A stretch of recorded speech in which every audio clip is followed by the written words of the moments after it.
negotiated, and also speaking and public speaking skills. And it's all there for you. It's just a matter of going along. So we've been able to actually identify what are the things we're going to be asked. We can start to think about a definition, what those things actually mean. Where would you, if you wanted a definition of negotiation skills, for example, for our individual over here, where would you find one? Google, lovely. Google, just Google it and actually see what is the definition. Because sometimes it's very helpful. We look at teamwork, working in a cooperative and helpful manner with other team members, as opposed to working independently, working towards a common goal. Now, having this definition, what does that enable you to do? Once you've defined the skill, what does that allow you to do now? Yeah. So you can really think, what is the situation that really shows me in that area so I can explore and demonstrate that situation? The other beautiful thing is the definition gives you some words to use. So you think about your answer. You want to make sure you're using some of these words.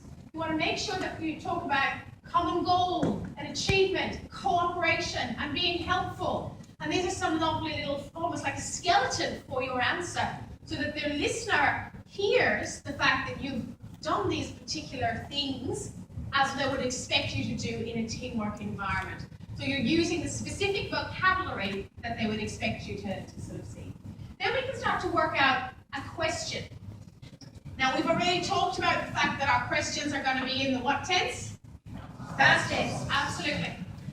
And they're going to be reasonably recent. So our questions we should expect will be structured like this. Tell me about a time when you had to negotiate. Can you give me an example of a time when you had to learn really quickly? Can you describe a situation when you were able to work as a team member? So in each instance, the interviewer is asking you for a specific time in the past, which means then we have to provide a specific example in the past. And this is very similar to any story we might tell. What does a story have? Pardon? Some background, absolutely, some background. A long time ago in a galaxy far, far away. Okay? We all know what happens next. Yeah, so we've got some background, some context. What is the situation? So we have a beginning or an intro of the story. We then have what? Body. The middle. This is the detail. These are the specifics. This is where a lot of our time is spent in our interview, in this sort of middle part of our story. And all good stories have what? Absolutely. Conclusion.